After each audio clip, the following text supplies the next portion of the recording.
It's funny how people with different political agendas imagine they're different from one another. Left-wing, right-wing, socialism, capitalism, furry fetish communism, pirate pride ninja theism, potato, and blah, blah, blah. Because at some point you have to realize it's all just gibberish. The words, the flags, the marketing never mattered, and you have to acknowledge what's happening in the real-ass physical world. Any impartial observer, any intelligent species observing humanity from afar, could tell you what we call politics are just a bunch of children fighting over land. And I'm sure saying this will piss many people off.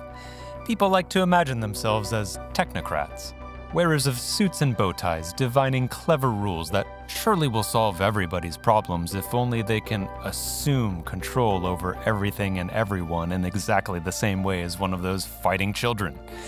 Of course, get in line. In reality, meanwhile, the opposite is true. People live and produce optimally under different rule sets, and it's exactly because other people's terrible rule sets, legal systems, come in with guns blazing and assume absolute control over land, that billions of people lose the freedom they need to live, produce, and organize effectively, and they become servants, miserable and poor. In a sane world, this presumption of universal violence wouldn't exist. This means rulemakers would have to find a positive way to hold territory, which means they would have to competitively pay rent to everyone for the privilege of doing so. I'll give you $2.50. In this type of competitive marketplace, self-serving tyrants could never take up large swaths of continents or planets in the way they do today, because they would be immediately outdone by bidders who are more willing to concede space to different people who want different rules.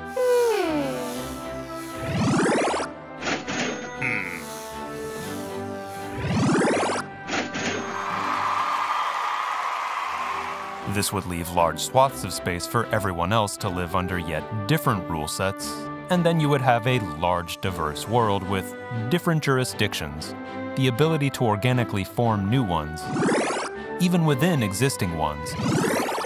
And you could migrate freely among all of these, living where you want and always being paid for other people's taking of better land. Unfortunately, we live in the Stone Ages.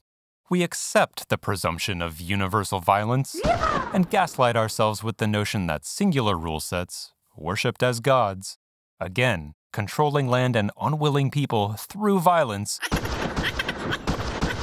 can magically make people happy or prosperous.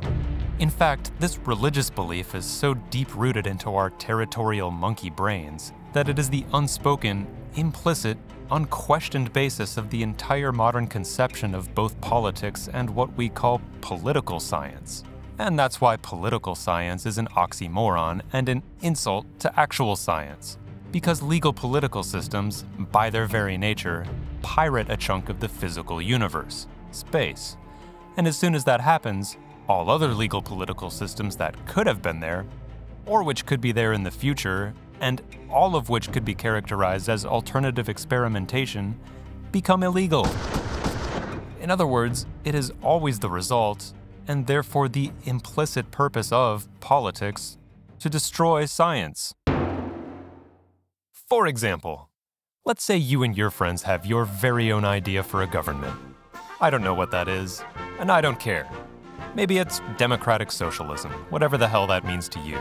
Maybe it's furry fetish communism. Hey, you do you. Or maybe it's just, hey, we don't want to pay income taxes. Smart, by the way.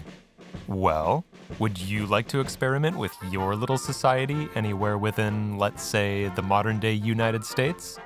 Tough shit. This parcel of land has already been conquered by the legal political system we refer to as, well, the United States. All experiments that take place here must obey US federal law at a bare minimum. Your alternative experiment is illegal. Sure, you adorable little go-getter. You could leave the jurisdiction to experiment under different conditions elsewhere, but that's not the same. is it? Different locations are different.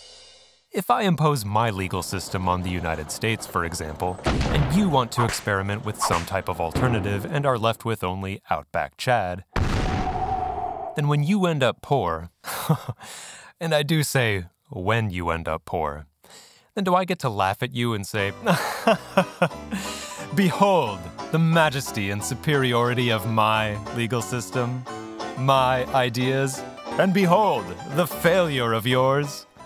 Or is it possible I'm a disingenuous prick, and your failure was inevitable because you were stuck in the middle of the Sahara, whereas I controlled a beautiful, fertile, maritime location that people actually want to occupy in spite of my terrible rules? Indeed! It would be unfair to say my experiment outperformed yours because the experiments took place in different locations. We didn't control for the most important variable. And guess what? We can't. Any two legal systems, by their very nature, cannot exist in the same place at the same time. That's right, ladies and gentlemen. Man-made law and the concept of science are mutually exclusive. You can't gaslight people by telling them your laws are motivated by science, because the indisputable result of law is to prevent science. The only thing we can do if we want our laws in a given space over a given period of time is to convince people to lose that space over that time, to convince them to lose the ability to experiment by paying them rent, as I shoddily animated earlier. Time for a pop quiz. What have we been talking about? A, B, C, or D?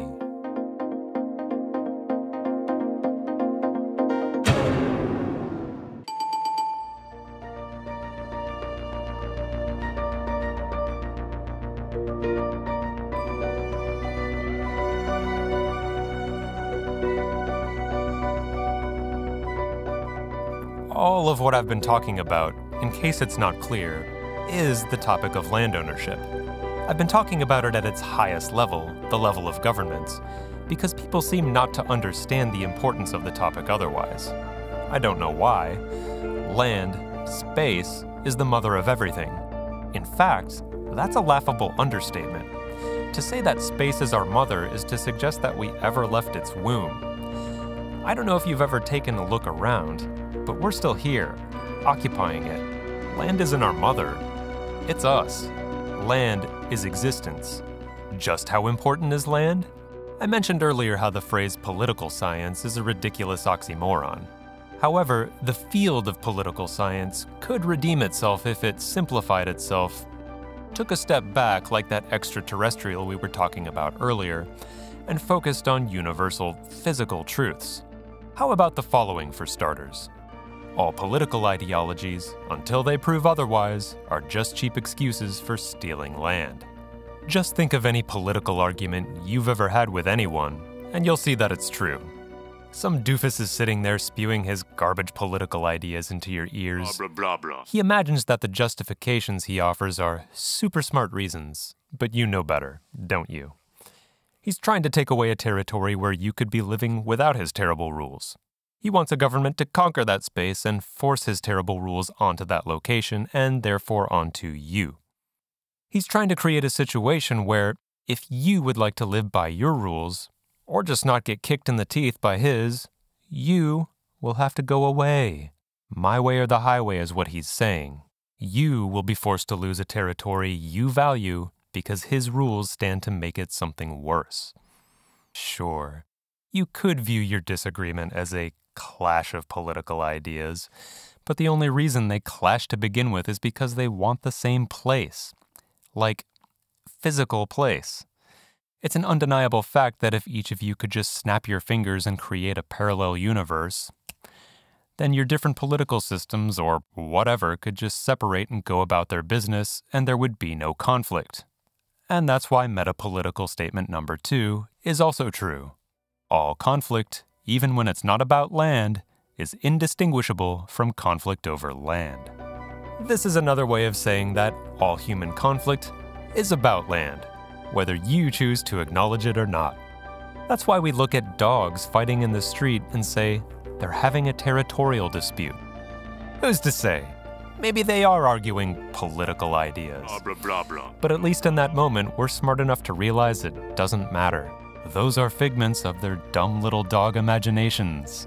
In that moment, we have the objectivity of that intelligent extraterrestrial. Unfortunately, outside of that moment, we go back to hissing and fighting and killing and politicking, all while that alien observing from above says with 100% accuracy the same thing we said about the dogs. They're fighting over land. So, what is land? Land, my friends, is where the bullshit ends. It's the ultimate unspoken motivation for all the gibberish that comes out of voters and politicians' mouths. Land is what it's all about. Hey guys, if you appreciated the video, please consider sharing, liking, or subscribing. For more content, feel free to follow me on Quora or Twitch, where I stream GeoGuessr and other games. And I'm basically never on Twitter, but here's my URL anyway. Stay non-aggressive, my friends.